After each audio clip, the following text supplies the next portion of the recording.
2 semaines après avoir battu l'Olympique lyonnais dans un Olympico exceptionnel, nos Olympiens retrouvent le chemin du stade Vélodrome ce samedi soir pour affronter un autre rival historique, l'AS Saint-Étienne, une formation qui réussit particulièrement aux Phocéens, historiquement dans leur antre, étant donné que pendant longtemps, on se rappelle, l'OM n'avait pas perdu, je crois, pendant une trentaine d'années face à cette équipe au stade Vélodrome. Les hommes de Roberto De Zerbi, eux qui restent sur un succès maîtrisé du côté du stade Raymond Kopa d'Angers, 2 buts à 0, auront à cœur d'enchaîner une troisième victoire devant leur public.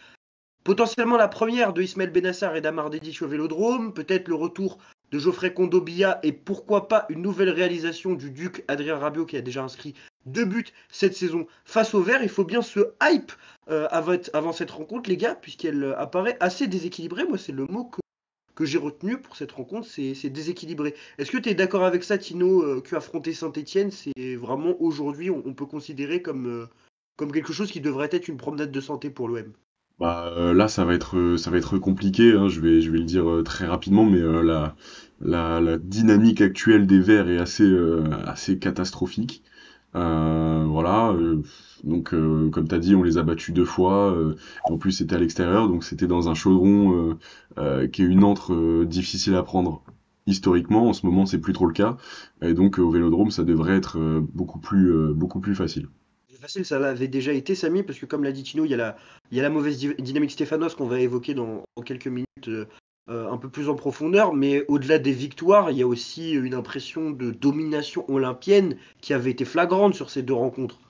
Oui, oui, totalement. Et de toute façon, d'une manière un peu plus générale, je trouve que depuis quelques temps, l'OM a pris la pleine mesure de ces matchs-là, ces matchs un peu abordables, dans le sens où on sent que l'OM n'est plus là pour faire match, en fait. L'OM est là juste pour gagner et s'impose toujours en taille patron. On se rappelle en début de saison des fameux matchs contre Auxerre, contre Angers, où on avait à chaque fois l'impression que l'équipe adverse avait quand même un petit peu sa chance. Il y avait match, quoi, tout simplement. Là, de plus en plus, depuis le mois de décembre, on a le succès face au Havre, au Vélodrome, on a les succès, tu l'as dit, face à Saint-Etienne, les succès. Tu sens que en fait, l'OM n'est pas là pour faire match et c'est ça qu'il faut conserver.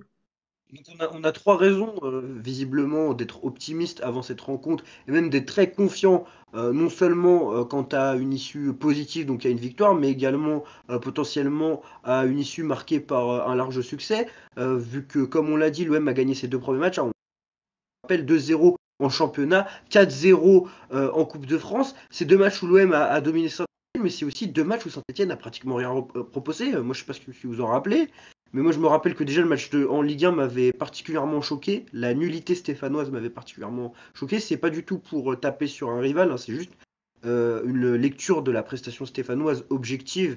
Et ce qui fait un peu de peine quand on connaît la grandeur de ce club, qui est certainement le deuxième plus grand club de l'histoire du foot français derrière l'Olympique de Marseille. Mais c'était vraiment deux rencontres où j'avais senti une équipe de la SSE faible.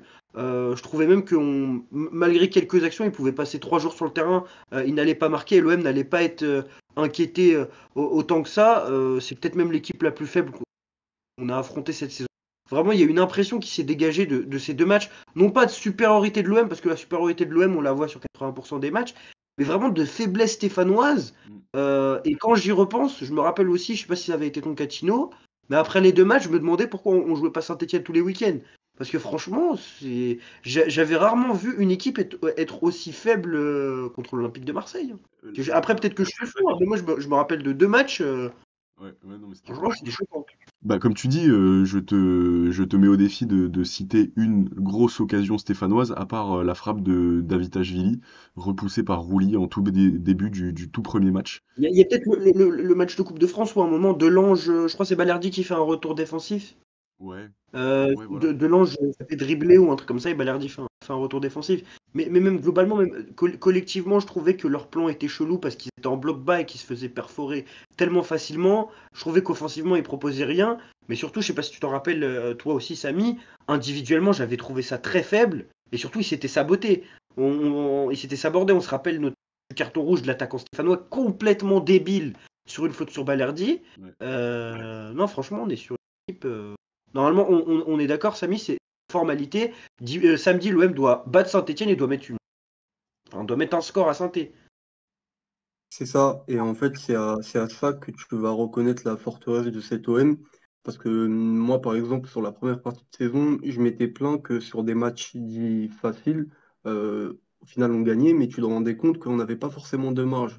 Je me rappelle d'un match contre Nantes, qui est aussi une équipe faible, où en fait, à 2 minutes de la fin, tu sens qu'il y a la domination de l'OM, mais à 2 minutes de la fin, il y a 2-1, et si Nantes met un but, bah, tu repars avec un point. Et sur plusieurs matchs, voilà, j'ai vraiment eu l'impression qu'on n'avait pas de marge. Et donc là, effectivement, il faut que tu rentres sur le terrain avec l'objectif de finir sur 2, 3, voire 4 buts d'écart. Moi, je pense qu'effectivement, après tout ce que vous venez de dire, si, alors on respecte les adversaires, il n'y a pas de problème, mais si samedi, on finit sur un match avec un but d'écart où c'est serré, ça fera quand même un peu tâche. Ouais, en tout cas, on va s'intéresser davantage à la dynamique stéphanoise. Comme on l'a dit, hein, l'OM doit remporter compte. Si on dit que c'est quelque chose qui doit être une formalité, c'est aussi parce que Saint-Etienne connaît une saison très compliquée. Promu la saison dernière en Ligue 1, les Stéphanois ne comptent que 18 points au classement. Ils sont 16e, hein, comme on le voit ici sur SofaScore. Mais ce qui illustre la grosse difficulté de la dynamique actuelle stéphanoise, c'est qu'ils n'ont remporté qu'une seule rencontre depuis la fin du mois de novembre. Ils restent sur 5 matchs sans victoire et donc ils n'ont remporté qu'un seul de leurs 10 derniers matchs. C'est une dynamique qui est vraiment catastrophique, qui est illustrée récemment par des défaites face à des équipes elles-mêmes malades. Le Stade Rennais, la semaine passée, à Geoffroy Guichard, qui est venu s'imposer grâce à son nouvel entraîneur Habib Bey. L'équipe a d'ailleurs été dominée. Ils ont perdu 2 fois contre Rennes. Il faut le faire quand même cette saison.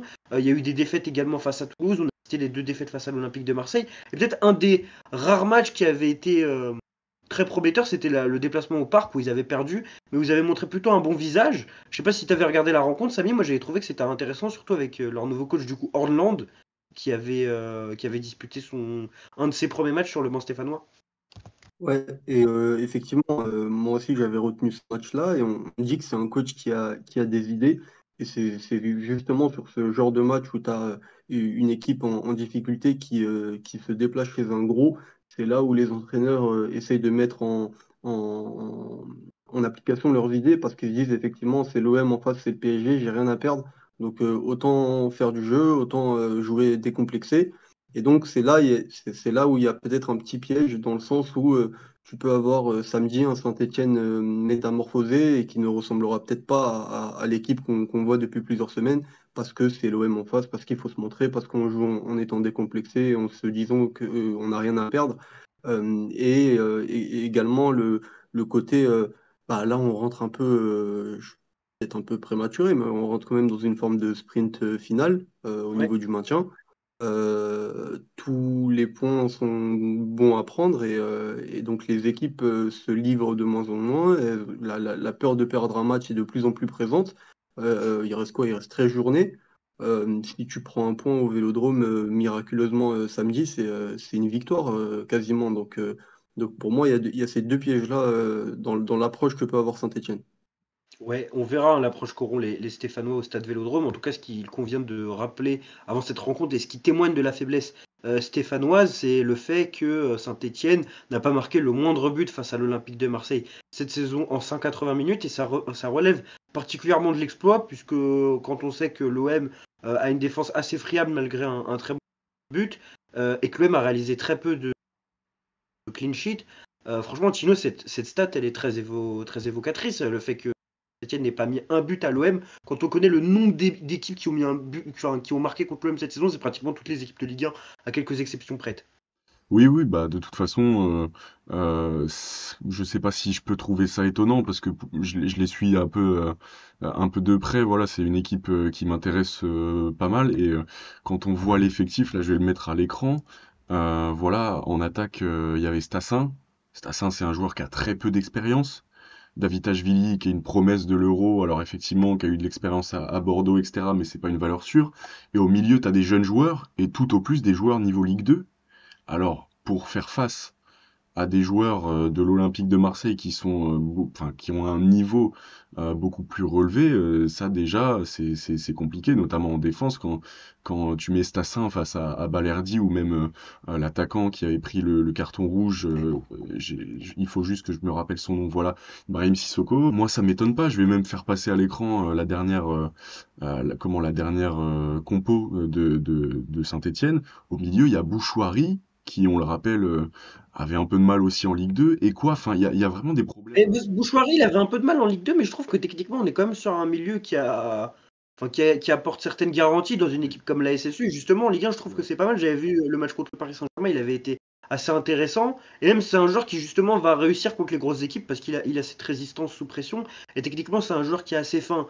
Mais, Techniquement mais c'est très vrai bon. que si on s'intéresse aux joueurs aujourd'hui que l'OM doit surveiller avant cette rencontre, bah moi, je vais en citer deux, hein. Pour moi, justement, il y a Bouchouari qui est dans le lot, mais il y a surtout David Vili qu'on connaît parce qu'il a performé la saison passée en Ligue 2 du côté de Bordeaux, parce qu'il a performé en début de saison, il avait même été élu joueur du mois. Mm. Mais c'est vrai que globalement, on a l'impression que le problème de Saint-Etienne, c'est avant tout l'effectif, hein. Même des joueurs qui étaient des valeurs sûres de Ligue 1 comme Younis Abdelhamid, dont on était, et Mm. on est sur un effectif qui est à la fois jeune et expérimenté, mais qui pour moi n'est globalement pas d'un niveau Ligue 1. Alors Ah non, c'est vrai que il pour y a l'instant juste on à a voir la une, défense. ouais, il y a juste à voir, il y a juste à voir la défense. C'est vrai que pour l'instant, on a une analyse très péjorative sur la SSE, et que c'est certainement quelque chose qui va nous retomber au visage si l'OM perd samedi. En tout cas, on est tous d'accord pour dire que ça sera une formalité pour les hommes de Roberto De Zerbi de s'imposer, également une formalité de mettre un score et de faire plaisir aux supporters de l'Olympique de Marseille. D'autant plus que l'OM faisait plutôt des prestations intéressantes après des semaines plutôt des jours difficiles à la fin du mois de janvier. L'OM a battu le SCO d'Angers, l'OM a battu l'Olympique Lyonnais, l'OM a un effectif plus complet que jamais avec des nouvelles recrues. C'est justement à ça qu'on va s'intéresser, selon moi, parce qu'on a parlé de la dynamique de l'OM, et c'est un match en réalité, je ne vais pas dire qui est joué d'avance, parce qu'on ne peut pas connaître le résultat d'un score, mais comme on l'a dit, l'OM doit s'imposer face à Saint-Etienne, ça relève de l'évidence, et va logiquement s'imposer. C'est très bizarre de dire ça, mais encore une fois, on s'appuie sur les dynamiques récentes et la dynamique catastrophique stéphanoise. On va parler un peu de la composition et des joueurs qu'on aimerait voir, parce que c'est un débat qui est assez intéressant. On a appris pas mal d'informations cette semaine au sujet de l'effectif, notamment au niveau de la concurrence entre les nouveaux arrivants et les joueurs déjà établis, et notamment un certain Valentin Rongier. Il n'était pas présent la semaine passée, donc il n'a pas pu assister de ses propres yeux à la masterclass d'Ismaël Benasser. Samy, il y a un débat qui est aujourd'hui évident. On a d'un côté Valentin Rongier qui est indéboulonnable depuis la récente évolution tactique de l'OM de Roberto De Zerbi, et de l'autre côté Ismaël Benasser qui a réalisé des débuts tonitruants. Toi, qui tu vois jouer ce samedi, et qui tu vois jouer, qui tu aimerais voir jouer, et dans cette concurrence, justement, quelle est ta préférence? Pour moi, c'est indéniable, Benacer va et doit jouer. C'est juste, ça n'a juste pas de sens de le sortir du 11 une semaine après sa fantastique partition à Angers.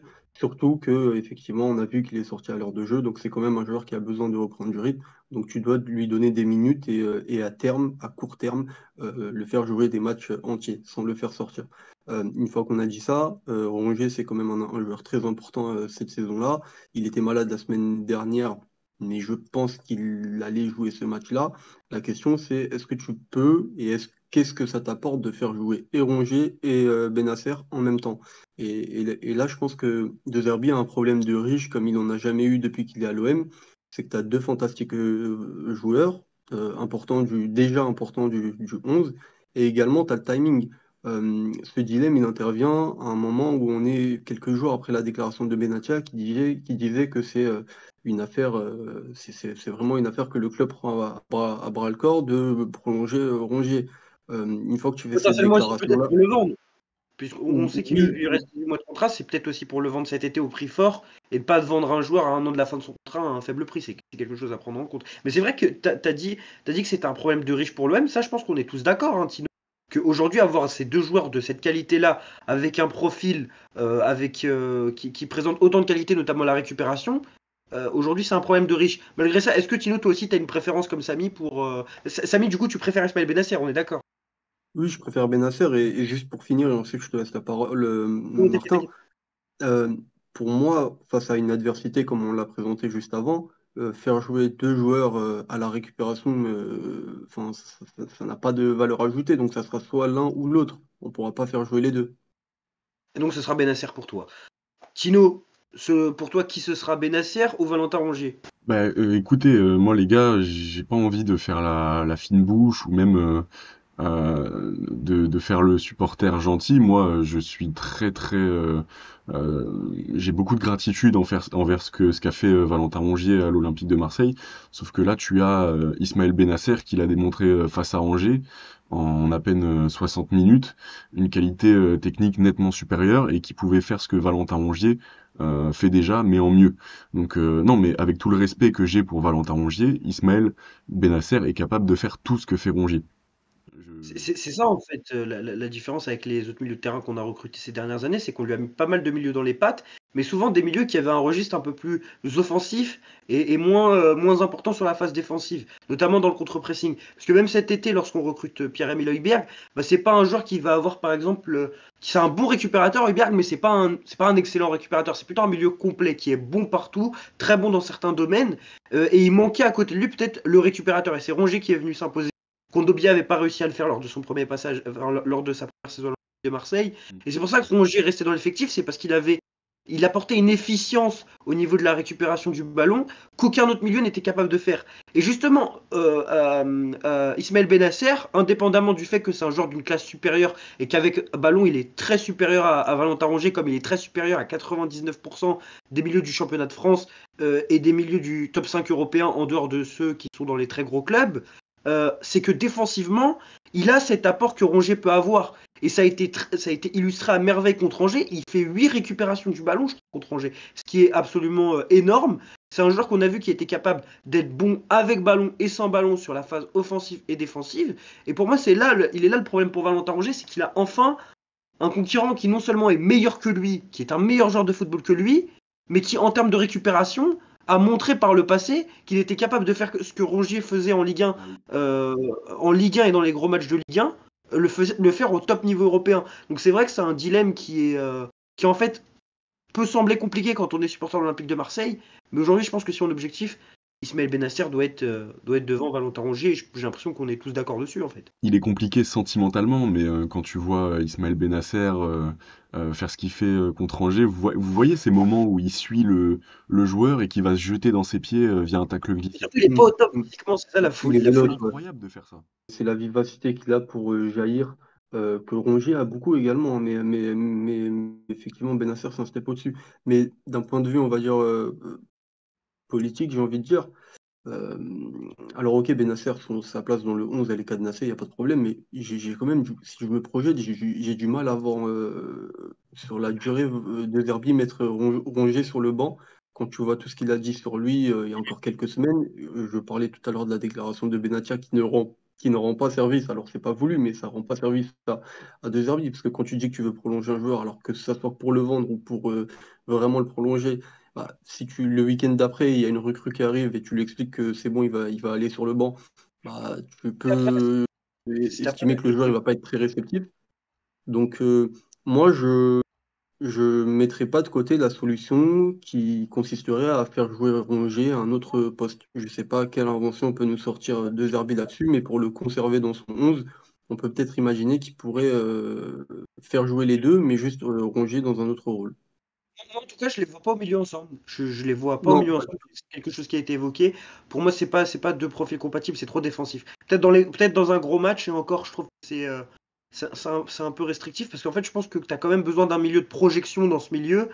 Benasser est peut-être capable de le faire, mais c'est pas son utilisation idéale. Je pense que Højbjerg est indéboulonnable d'ailleurs, plus que Rongier parce que lui est là depuis le début de saison. Maintenant, c'est vrai que Valentin Rongier est un très bon joueur et qui va peut-être, on ne sait pas, hein, il a déjà montré à l'Olympique de Marseille, renverser la nouvelle hiérarchie qui semble s'établir. Et c'est vrai que c'est aussi un peu difficile pour Rongier quand on voit l'importance qu'il a eu dans cette saison et un peu le game changer qu'il a été lorsqu'il est venu des matchs contre Lens. Il y a d'autres joueurs qui vont faire leur retour dans le 11 et qui devraient s'imposer plus facilement, c'est notamment Geoffrey Kondogbia, qu'on a vu rentrer au poste de milieu de terrain contre Angers, ça a été très compliqué. Samy, on est d'accord que c'est titulaire samedi s'il est disponible en défense centrale. Alors oui et non, parce que c'est là tout le dilemme, c'est que effectivement, tu as un joueur indispensable de la première partie de saison qui revient enfin de blessure, et d'un autre côté, tu as un joueur qui est là depuis un mois que tu as recruté, qui lui est enfin disponible. En tout cas, on parle au conditionnel, mais normalement, on nous avait dit début février pour Ramos, et il est enfin disponible. Alors dans ce cas-là, qu'est-ce que tu fais? Est-ce que tu fais jouer ton joueur qui a été super important jusqu'au mois de janvier et dont tu as attendu longtemps le retour? Ou est-ce que tu fais enfin commencer ta nouvelle recrue que tu as remis sur pied depuis un mois? C'est un vrai dilemme et honnêtement, moi, je ne saurais pas dire qui de Kondogbia ou de Ramos va et doit commencer parce que les deux ont leurs arguments. D'un côté, tu as un joueur qui a été capital pour l'OM en défense et à cause de son absence, tu as dû beaucoup bricoler. Et d'un côté, tu as un joueur que tu as fait venir il y a un mois, donc c'est quand même pour le faire jouer. Tu l'as remis sur pied, il est enfin prêt. Qu'est-ce qu'on fait? Sachant que, il y a une place déjà qui est prise par Balerdi, elle ne sortira pas. Que Murillo, dans son rôle de Zerbi, on a parlé il y a quelques temps, il est pas loin d'être indispensable. Donc il y a il y a un vrai point d'interrogation. Et il y a également Cornelius, parce que moi, personnellement, c'est un joueur que, enfin, c'est ma troisième option. Mais c'est un joueur qui, je parlais du fait d'avoir bricolé en l'absence de Kondogbia, c'est un joueur qui t'a rendu des services. Donc ça te rajoute peut-être un troisième casse-tête dans le sens où tu vas lui expliquer à lui aussi qu'il va passer derrière les deux autres qui n'étaient pas prêts dernièrement. C'est compliqué. Tino, toi, tu vois quoi en défense centrale? Tu vois les débuts de Ramos, tu vois Geoffrey Kondogbia qui fait son retour et qui remplace simplement Cornelius. Enfin, qu'est-ce que tu vois et quel est ton souhait plus globalement? Bah, je suis un peu comme Samy, j'ai du mal à dire à Murillo de partir alors qu'il est sur une dynamique assez exceptionnelle, enfin exceptionnelle. On s'entend bien puisqu'on se met à l'échelle de Murillo effectivement, mais par contre, oui non, Kondogbia, Cornelius est une solution de repli pardon et on le sait. Donc oui, Kondogbia, je mets Kondogbia. En revanche, Murillo, je le fais pas sortir du 11 dès maintenant. Et bon ça, je laisse l'embarras du choix à De Zerbi, mais c'est vrai que ce serait cruel pour lui.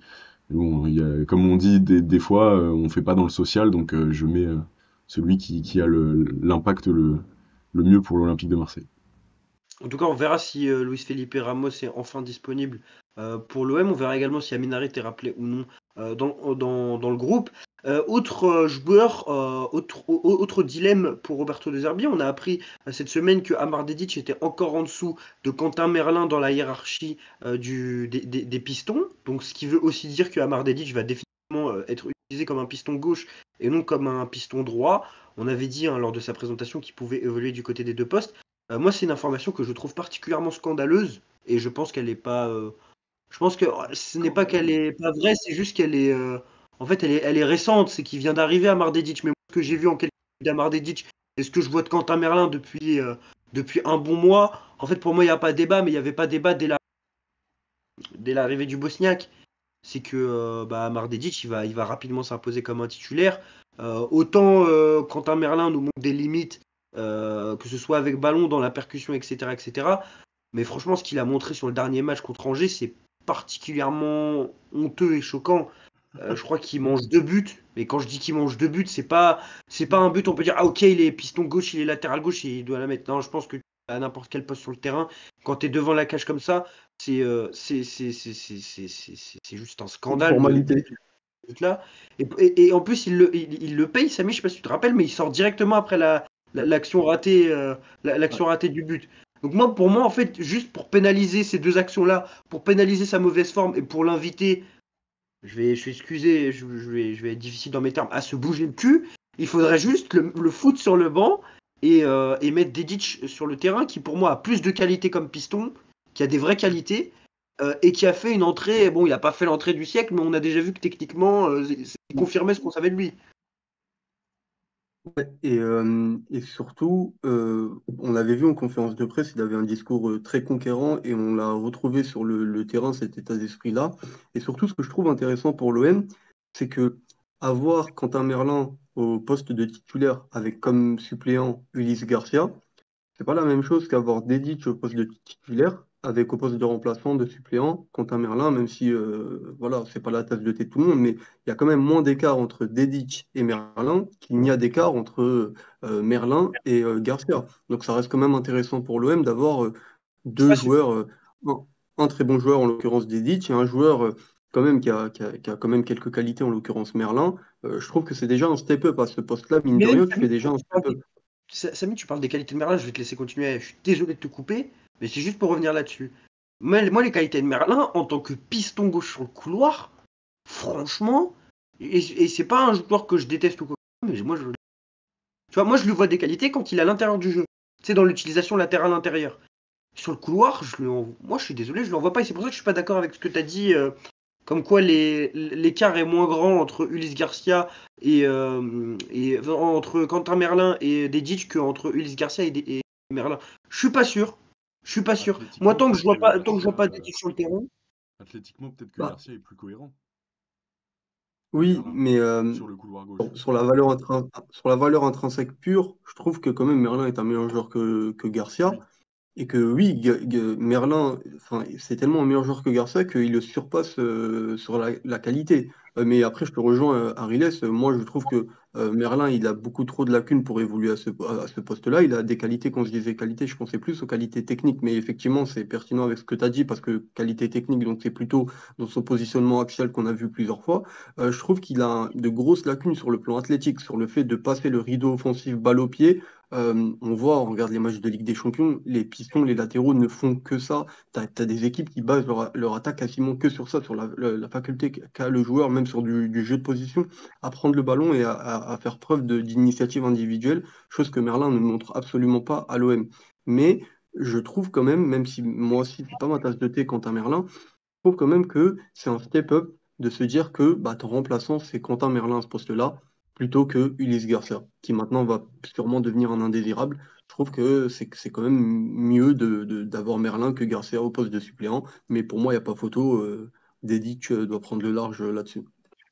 on est d'accord, Dedic est titulaire samedi pour sa première au Vélodrome. En plus, lui avait l'air d'être impatient dans le stade.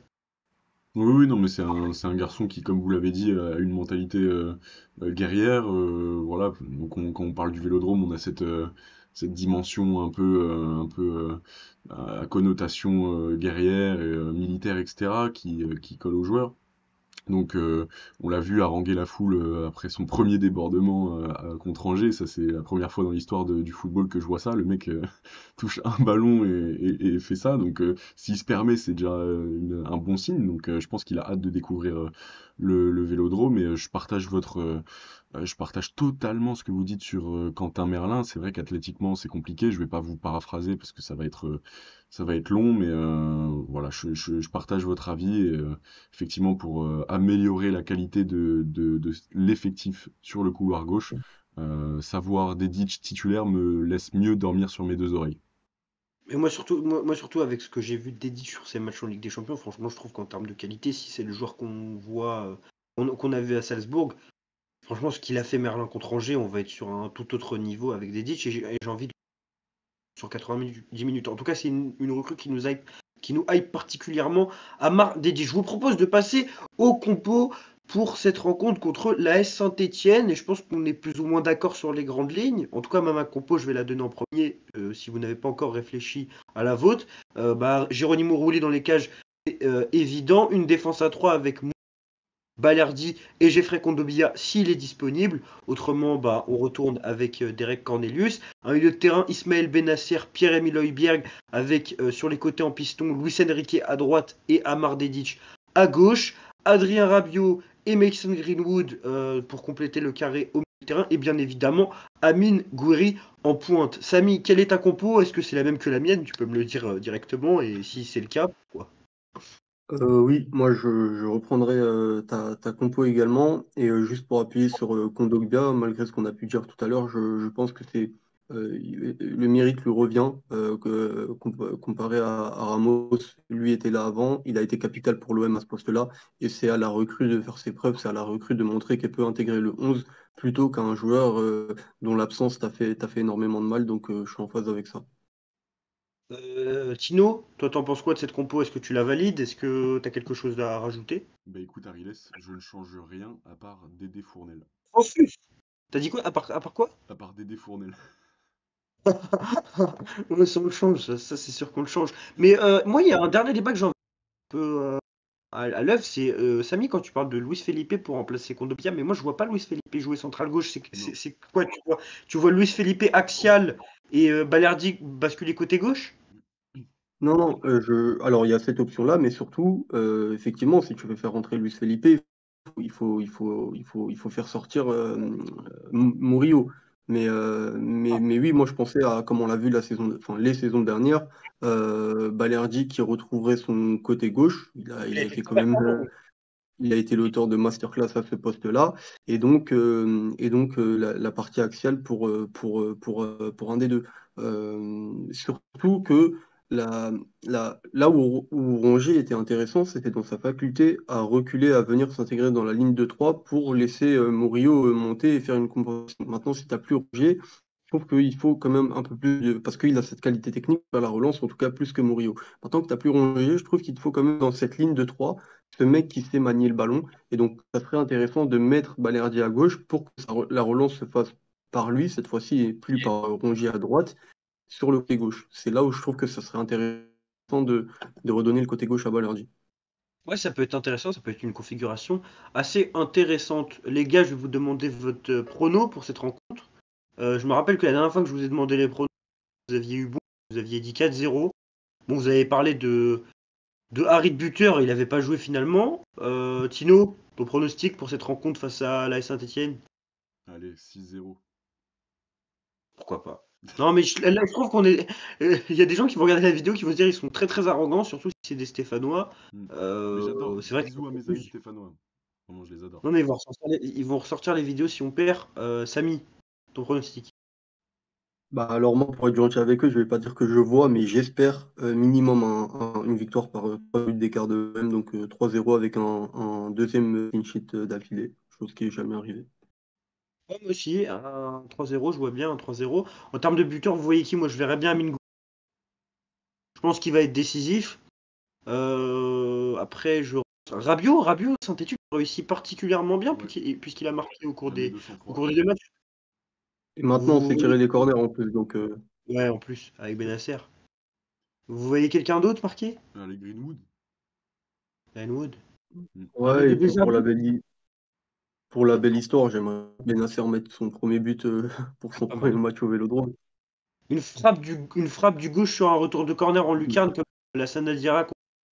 Moi, je vois ça aussi, ouais. Ça peut Non, faire en du tout bruit. cas, on est tous très optimistes pour cette rencontre face à l'AS Saint-Etienne. Et il y a de quoi être optimiste lorsqu'on voit la dynamique actuelle des deux équipes, notamment Saint-Etienne qui est très affaiblie. On a énormément parlé dans cette vidéo. Si vous avez apprécié cet avant-match, n'hésitez pas à vous abonner à notre chaîne pour ne pas manquer les prochaines vidéos, à liker. Hein, c'est gratuit, ça vous coûte rien. Nous, ça nous permet d'être plus proposés dans le catalogue des vidéos YouTube et que l'algorithme globalement nous permette d'avoir plus de visibilité. On se retrouve pour le débrief de la rencontre. Il y aura peut-être une vidéo sur la chaîne entre-temps qui aura lieu du coup samedi 19h dès le coup de finale. On sera en live, n'hésitez pas à venir. Merci Tino, merci Samy. Massilia Zone, le média le plus complet sur l'Olympique de Marseille. Suivez-nous sur l'ensemble de nos réseaux Humblement. sociaux. Humblement, froidement, et on l'espère. J'ai rien à dire. On Abondamment. espère J'espère avec la victoire. abondamment Samedi, un nombre de buts. Enfin, on espère voir une victoire. Non, je trouve pas de phrase. Allez, on se quitte. Allez, on se quitte. Ciao, les